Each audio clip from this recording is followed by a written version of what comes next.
Sir ಇದು butter fruit ಎಷ್ಟು ಗಿಡ ಹಾಕಿದ್ರಿ ಸರ್ ನಿಮ್ದ್ರಲ್ಲಿ? ಸರ್ ಇದು ಒಂದು 100 ಗಿಡ ಹಾಕಿದೀವಿ. ಸೆಕೆಂಡ್ ಲಾಕ್ಡೌನ್ ಅಲ್ಲಿ ಹಾಕಿದ್ವಿ ಗಿಡ ಇದು. ಇದು ಮಿಶ್ರ ಬೆಳೆ ಮಾಡ್ಬೇಕು ಅಂತ ನನಗೆ ಆಗ್ಲಿಂದ ಇತ್ತು. ನಮ್ದು ತೆಂಗಿನ ತೋಟ ಇತ್ತು. ಆ ತೋಟದೊಳಗೆ ತೆಂಗಿನ ಮರದ ಮಧ್ಯಕ್ಕೆ ಈಗ 4 ತೆಂಗಿನ ಮರದ ಗಿಡದ ಮಧ್ಯಕ್ಕೆ ಒಂದು ಬಟರ್ ಫ್ರೂಟ್ ಗಿಡ ಹಾಕಿದೀವಿ. ಇದು 2 ತರ ಇದಿದೆ. ಬಲ್ಪ್ ವೆರೈಟಿ ಒಂದು, ಆಶ್ ವೆರೈಟಿ ಒಂದು. ಇದು ಬಲ್ಪ್ ವೆರೈಟಿನ? ಇದು ಬಲ್ಪ್ ವೆರೈಟಿ ಇದು. ಇನ್ನೊಂದು ಆಶ್ ವೆರೈಟಿ ಅಂತ ಬರುತ್ತೆ. ಎಷ್ಟು ಗಿಡ ಹಾಕಿರಿ ಸರ್? ಇದು 100 ಗಿಡ ಇದೆ ಟೋಟಲ್. 100 ಗಿಡ ಹೆಂಗೆ ಅಂದ್ರೆ ನಾವ್ ಇದಕ್ಕೆ ಅಂತ ಏನ್ ಸಪರೇಟ್ ಕಾಳುಗಳು ಏನ್ ಇಟ್ಟಿಲ್ಲ ನಾವು. ಇದು ಹೆಂಗೆ ಬಟರ್ ಫ್ರೂಟ್ ಅಂದ್ರೆ ಸಾಮಾನ್ಯ ಜನ ಕೂಡ ಬೆಳಿಬಹುದು ಈ ಬಟರ್ ಫ್ರೂಟ್ ನ. ಯಾಕಂದ್ರೆ ಈಗ ನೋಡಿ ನಮ್ಮ ಈ ಅರೆಮಲೆನಾಡಲ್ಲಿ ಏನಾಗುತ್ತೆ, ಈ ತೆಂಗಿನ ತೋಟದ ಮೇಲೆ ಡಿಪೆಂಡ್ ಆಗ್ಬಿಡ್ತಾರೆ. ಬರೀ ಒಂದ್ ತೋಟ ಇದ್ರೆ ಸಾಕು, ಹೊರಗಡೆ ಏನು ಬರಲ್ಲ, ನೆಳ್ಳು, ತೆಂಗಿನ ತೋಟದೊಳಗೆ ಏನು ಹಾಕ್ಬಾರ್ದು ಅಂತಾರೆ. ನಾವ್ ಆಗ ಏನ್ ಮಾಡ್ದೋ ಯೋಚನೆ ಮಾಡ್ದೋ, ಈ ತೆಂಗಿನ ತೋಟಕ್ಕೆ ಏನಾರ ಮಾಡ್ಬೋದಲ್ಲ ಬೇರೆ ಮಿಶ್ರ ಬೆಳೆ ತರ. ಈಗ ಮಡಿಕೇರಿ, ಕುಶಾಲನಗರ ಈ ಸರೌಂಡಿಂಗ್ ಎಲ್ಲ ಏನ್ ಮಾಡ್ತಾರೆ, ಮಿಶ್ರ ಬೆಳೆ ಅಂತ ಮಾಡಿರ್ತಾರೆ. ಏನು ಅರೌಂಡ್ ಆಗಿ ಇದು ಮೆಣಸು, ಪೆಪ್ಪರ್, ಇವೆಲ್ಲ ವಿಳ್ಳೆದೆಲೆ ಇವೆಲ್ಲ ಮಾಡ್ಕೊಂಡಿರ್ತಾರೆ. ಹಂಗಾಗಿ ನಾವು ಏನ್ ಮಾಡ್ಬೋದು, ನಮ್ಮ ಅರೆಮಲೆನಾಡು ಭಾಗಕ್ಕೆ, ಈ ಭಾಗಕ್ಕೆ ಸೀಮಿತವಾಗಿ ಅಂತ ಹೇಳಿ ಈ ಬಟರ್ ಫ್ರೂಟ್ ನ ತಂದು ಒಂದ್ 100 ಗಿಡ ಸೆಕೆಂಡ್ ಲಾಕ್ಡೌನ್ ತಂದು ಈ 100 ಗಿಡಗಳು ನೆಟ್ಟು. ವರ್ಷ ಇದು ಗಿಡ ಬಾಳಿಕೆ ಬರುತ್ತೆ ಸರ್? ಇದು 3.5 ವರ್ಷಕ್ಕೆ ಫಲ ಸ್ಟಾರ್ಟ್ ಆಗುತ್ತೆ. 3.5 ವರ್ಷ ಫಲ ಸ್ಟಾರ್ಟ್ ಆದ್ರೆ 40 ವರ್ಷದವರೆಗೂ ಇದು ಒಬ್ಬ ಮನುಷ್ಯನ ಸಾಕುತ್ತೆ. ಅಂದ್ರೆ ಅವ್ನು ಯಾವ್ದು ಕೂಡ ಈ ತೆಂಗಿನ ಮರ ಹೆಂಗೆ ಒಂದು ಮನುಷ್ಯನ ಜೀವನ ಸಂಸಾರ ಸಾಗುತ್ತೆ ಅಂತ ಹೇಳ್ತಾರ, ಆತರ ಇದು 40 ವರ್ಷದವರೆಗೂ ಒಂದು ಸಂಸಾರ ಸಾಕುತ್ತೆ. ಇದು ಯಾವುದೇ ರೀತಿ ಅದ್ರಲ್ಲಿ ಯಾವ್ದು ಡೌಟ್ ಬೇಡ. ಇದಕ್ಕೆ ಏನಪ್ಪಾ ಮೂಲವಾಗಿ ಅಂದ್ರೆ, ಗಿಡಕ್ಕೆ ನೀರು ನಿಲ್ಬಾರ್ದು, ಬೇರ್ಗೆ ಹುಳ ಹೊಡಿಬಾರ್ದು, ನೀರ್ನ ಹಾಕ್ಸ್ಬೇಕಷ್ಟೇ, ನೀರ್ ನಿಲ್ಸ್ಬಾರ್ದು, ಪಾತಿ ಮಾಡಬಾರ್ದು, ಪಾತಿ ಮಾಡಿ ನೀರ್ ಕಟ್ಟಬಾರ್ದು. ಮಾಮೂಲಿ ನೀರು ಅದು ಬೀಳ್ಬೇಕಷ್ಟೇ, ಅಂದ್ರೆ ಡ್ರೈ ಆಗ್ಬೇಕು, ಯಾವ್ದೇ ನೀರು ಕೂಡ ಇದ್ರಲ್ಲಿ ನಿಲ್ಬಾರ್ದು. ಇದು ಮೇನ್ ಮೂಲ ಇದು ಸರ್. ಅಂದ್ರೆ ಈಗ ಟೋಟಲ್ ನಿಮ್ದು 100 ಗಿಡ ಇದೆಯಾ? 100 ಗಿಡ ಇದೆ.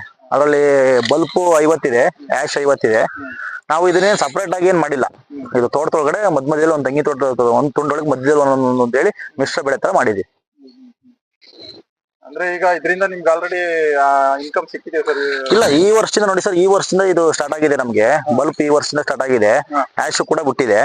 ಬಟ್ ಈ ವರ್ಷ ನೋಡಿ, ಈಗಲೇ ಫಸ್ಟ್ ಬೆಳೆ ಇದು ನೋಡಿ, ಒಳ್ಳೆ ಕ್ರಾಫ್ಟ್ ಇದೆ, ಏನ್ ತೊಂದರೆ ಇಲ್ಲ.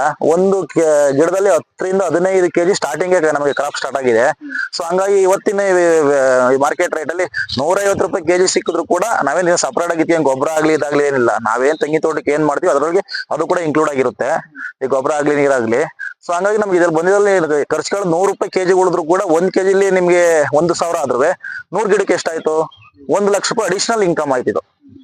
ಅಂದ್ರೆ ತೆಂಗು ಮಧ್ಯೆ ಎಲ್ಲಾರು ಮಾಡ್ಬೋದು ಮಿಶ್ರ ಬೆಳೆ. ಈ ರೈತರುಗಳು ಇವತ್ತಿನ ಕಾಲದಲ್ಲಿ ಇದನ್ನೇನಾರ ಬಟರ್ ಫ್ರೂಟ್, ಜಾಯಿಕಾಯಿ ಇದರೆಲ್ಲ ನಮ್ಮ ಅರೆಮಲೆನಾಡು ಭಾಗಕ್ಕೆ ಮಾಡಿದ್ರೆ ತುಂಬಾ ಇನ್ನ ಗ್ರೋತ್ ಕಾಣ್ತಾರೆ ಅನ್ನೋ ನನ್ನ ಒಂದು ಮನೋಭಾವ. ಇದು ಗಿಡ ಎಷ್ಟು ರೇಟ್ ಆಗಿತ್ತು ಸರ್ ನಿಮ್ಗೆ ನೀವು ತೆಗೆದು ನೆಡುವಾಗ? ಸರ್ ನಾನು ಸೆಕೆಂಡ್ ಲಾಕ್ಡೌನ್ ಅಲ್ಲಿ ತಂದಿದ್ದು. ಈ ಸೆಕೆಂಡ್ ಲಾಕ್ಡೌನ್ ಅಲ್ಲಿ ತರಬೇಕಾದ್ರೆ 400-450 ರೂಪಾಯಿ ಇತ್ತು. ಅಂದ್ರೆ ಒಳ್ಳೆ ವೆರೈಟಿ ಗಿಡಗಳು. ನಾನು ಇದು ನೋಡಿ, ಇದು ಆಶ್, ಇದು ಬಲ್ಪ್ ಆಶ್ ಅಲ್ಲಿ ಇದು ಆಶ್ ಸ್ವಲ್ಪ ಡಿಮ್ಯಾಂಡ್.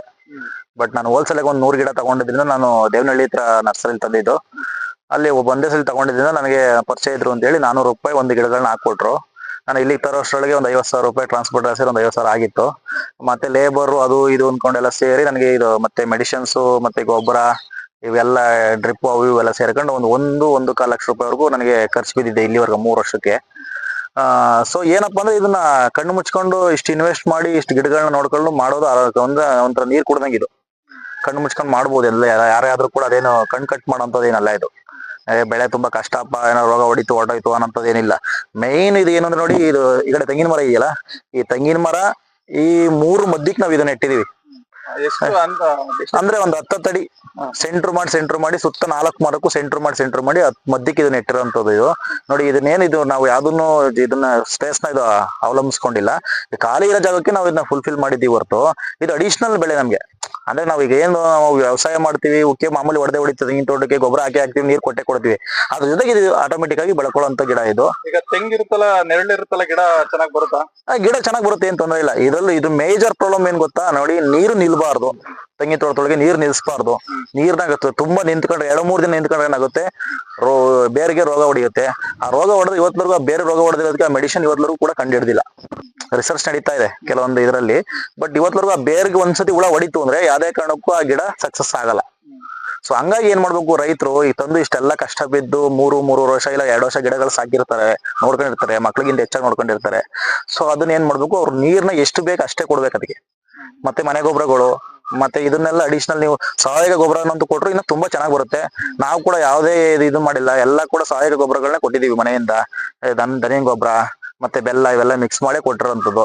ಸೊ ಏನು ಕೊಡದ್ರೆ ನಮ್ದು ಇವತ್ತು ಈ ಮಟ್ಟಕ್ಕೆ ಚೆನ್ನಾಗಿ ಬಂದಿದೆ. ಯಾರೇ ಬಂದ್ರು ಕೇಳ್ತಾರೆ ಎಷ್ಟು ವರ್ಷ ಆಯ್ತಲ್ಲ, 6-7 ವರ್ಷ ಆಯ್ತಾ, 8 ವರ್ಷ ಆಯ್ತಾ ಗಿಡ ಹಾಕಿ ಅಂತಾರೆ. ಬಟ್ ನಾನು ಈಗ ಪ್ರೆಸೆಂಟ್ 3.5 ವರ್ಷ ಆಗಿದೆ ಈ ಗಿಡ ಹಾಕಿ. ತುಂಬಾ ಚೆನ್ನಾಗಿ ಬಂದಿದೆ. ಇದು ಫಸ್ಟ್ ನಮ್ದು ಬೆಳೆ ಈ ವರ್ಷ.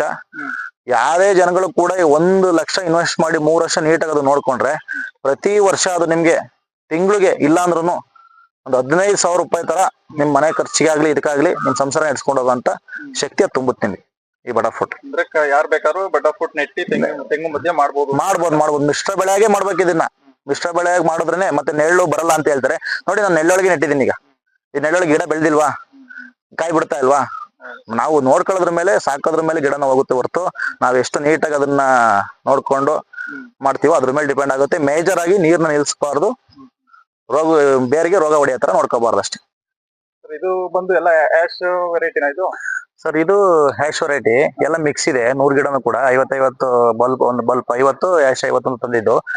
ಈ ಹ್ಯಾಶ್ ಅಲ್ಲಿ ಏನು ಅಂದ್ರೆ ಇವತ್ತಿನ ಇದರಲ್ಲಿ ಇದು ಕ್ಯಾನ್ಸರ್ ಇದಕ್ಕೆ ಮೆಡಿಸಿನ್ಗೆ ತುಂಬಾ ಹೋಗ್ತಿದೆ, ತುಂಬಾ ಡಿಮ್ಯಾಂಡ್ ಇದೆ ಈ ಗಿಡ. ಬಲ್ಬ್ಗಿಂತ ಹ್ಯಾಶ್ಗೆ ತುಂಬಾ ಡಿಮ್ಯಾಂಡ್ ಇದೆ.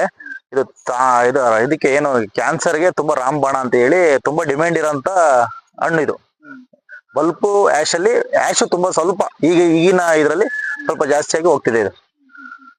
ಅಂದ್ರೆ ಈಗ ಬಟರ್ ಫ್ರೂಟ್ ನೀವು ಈಗ 100 ಗಿಡದಲ್ಲಿ ಯಾವ್ದು ಫೇಲ್ಯೂರ್ ಆಗಿಲ್ವಾ ನಿಮ್ ಗಿಡಗಳು? ಸರ್ ಹೋಗಿದೆ. ನಮ್ದು 105 ಗಿಡ ಇತ್ತು. 105 ಗಿಡದಲ್ಲಿ ಒಂದು 5-6 ಗಿಡ ಹೋಗಿದೆ. ಯಾಕೆಂದ್ರೆ ಅದು ಹುಳ ಹೊಡೆದು ಇಲ್ಲ ನೀರ್ ನಿಂತು, ಈಗ ಮಳೆಗಾಲ ಟೈಮಲ್ಲಿ ನಮ್ದು ಅರೆಮಲ್ ನಡಲ್ವಾ, ಸೊ ಹಂಗಾಗಿ ಹೋಗೋದಕ್ಕೆಲ್ಲ ಏನ್ ತಲೆ ಕೆಡಿಸ್ಕೊಳ್ಳುವಂತ ಅವಶ್ಯಕತೆ ಇಲ್ಲ. ಬಟ್ ನೀಟಾಗಿ ಗಿಡಗಳನ್ನ ಕೇರ್ ಮಾಡಿ ನೀಟಾಗಿ ನೋಡ್ಕೊಂಡು ಈ ಉಕ್ಕೆ ಗೊಬ್ಬರಗಳೆಲ್ಲ ಕೊಡ್ಕೊಂಡಿದ್ರೆ ಅಷ್ಟು ಗಿಡ ಹಾಳಾಗಲ್ಲ. ಈಗ ಬೇರೆ ತರಕಾರಿಗಳು ಅವೆಲ್ಲ ಮಾಡ್ಬೇಕಾದ್ರೆ ತುಂಬಾ ಹುಳಗಳು ಬಿದ್ದು ಇಲ್ಲ ಏನೋ ಮೆಡಿಸಿನ್ ಪ್ರಾಬ್ಲಮ್ ಆದ್ರೆ ಇಡೀ ತರಕಾರಿನೇ ಹೋಗ್ಬಿಡುತ್ತೆ. ಆ ತರ ಅಷ್ಟು ರೈತರುಗಳಿಗೆ ಇದು ನಷ್ಟ ಆಗಲ್ಲ. ಅಂದ್ರೆ ತೆಂಗು ಮಧ್ಯ ಬಟರ್ ಫ್ರೂಟ್ ಎಲ್ಲ ಮಾಡ್ಬೋದು, ಯಾವ್ದೇ ರೀತಿ ನಮ್ಮ ಜಾಗದಲ್ಲಿ ತೊಂದರೆ ಬರಲ್ಲ ಅಂತ? ಏನ್ ತೊಂದರೆ ಬರಲ್ಲ. ಇದು ಕಣ್ಣು ಮುಚ್ಕೊಂಡ್ ಮಾಡ್ಬೋದು ನೀವು. 100ಕ್ಕೆ 200% ಸಕ್ಸಸ್ ರೇಟ್ ಚೆನ್ನಾಗಿದೆ.